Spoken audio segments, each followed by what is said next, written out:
Hello students, आज हम करेंगे +2 क्लास केमिस्ट्री में halo alkane and hello arene chapter में एक इम्पॉर्टेंट टॉपिक है reactions of SN1 and SN2। तो SN1 और SN2 जो न्यूक्लियोफिलिक सब्स्टिट्यूशन रिएक्शन है, इनमें से +2 एग्ज़ाम में क्वेश्चन आने की पूरे चांस हैं।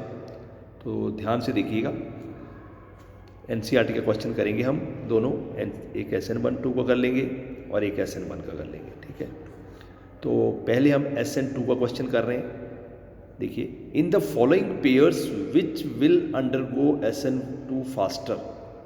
आपके पास दो कंपाउंड दिए हैं, ऑर्गेनिक कंपाउंड। इसमें से आपसे पूछा गया है कि कौन सा SN2 फास्टर देगा।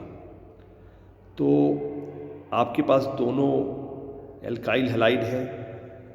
सबसे पहले आपने देखना है कि ये जो एल्काइल हैलाइड है, ये प्राइमरी, सेकेंडरी या टर्सरी कौन सा है। तो ये जो पहला है, ये प्राइमरी एल्काइल हैलाइड है। ये कैसे देखना है, देखिए, जिस C के साथ हैलोजन लगा है, Cl लगा यहाँ, उसके साथ कितने कार्बन जुड़े हैं। इस C के साथ देखो हैलोजन लगा है, उसके साथ एक कार्बन है यहाँ, डायरेक्टली अटैच्ड है 1। तो ये प्राइमरी एल्काइल हैलाइड है। और यहाँ देखिए, यहाँ C होगा जिसके साथ Cl लगा है, तो उसके साथ एक ये C है और एक ये C है, दो C हैं, मतलब सेकेंडरी एल्काइल हैलाइड है। तो SN2 जो है nucleophilic substitution reaction, biomolecular nucleophilic substitution, उसमें प्राइमरी, सेकेंडरी और टर्सरी में से प्राइमरी एल्काइल हैलाइड सबसे फास्टर SN2 देता है, क्योंकि उसके चारों तरफ स्टेरिक हिंड्रेंस कम होती है। स्टेरिक हिंड्रेंस क्या मतलब है कि ये कार्बन है जिसके साथ Cl लगा हुआ है, उसके चारों तरफ भीड़ कम होनी चाहिए। यहाँ 2 C, उसके साथ एक C है देखो, और यहाँ 2 C है। तो यहाँ 2 उसके चारों तरफ है, यहाँ एक ही है बस।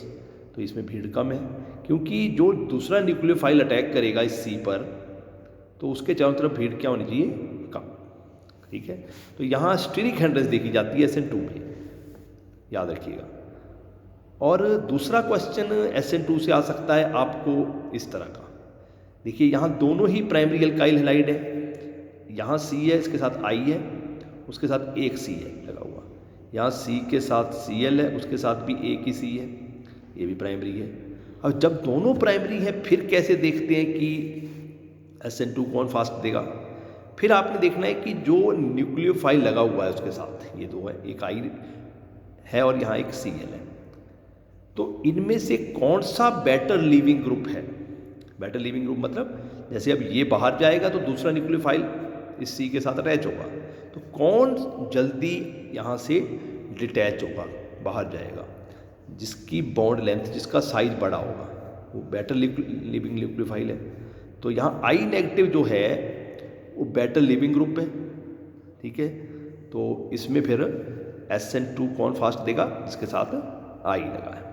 ठीक है जी, तो यहाँ मतलब आपने साइज देखना है, यदि साइज बड़ा है तो बेटर लिविंग ग्रुप है।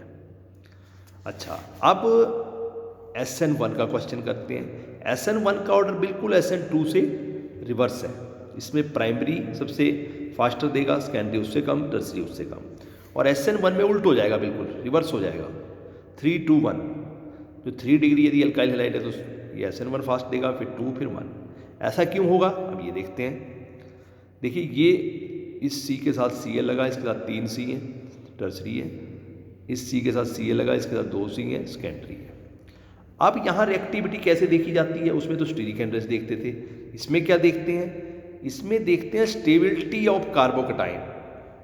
अब क्या होता है कि जब ये Cl या ये Cl बाहर जाता है, तो ये Cl नेगेटिव बाहर जाएगा, तो यहाँ C पर पॉजिटिव चार्ज आ जाएगा, यहाँ इस C पर पॉजिटिव चार्ज आ जाएगा, क्योंकि SN1 2 स्टेप में होती है, SN2 एक ही स्टेप में होती है। तो जब यहाँ C पर पॉजिटिव चार्ज आएगा, ठीक है जी, तो जो कौन सा स्टेबल, इस C पॉजिटिव के साथ 3 C होंगे, तो ये टर्सरी बन जाएगा, सेकेंडरी बन जाएगा।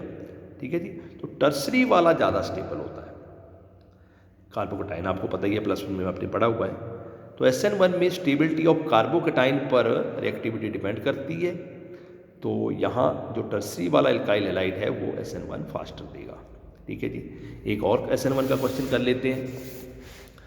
देखिए जैसे अभी ये 2 एल्काइल हैलाइड है, इस C के साथ Br है, उसके साथ 2 C है, सेकेंडरी है।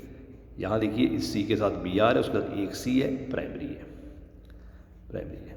तो यहाँ आप सेकेंडरी फास्टर देगा SN1, क्योंकि stability of secondary carbocation is more than primary.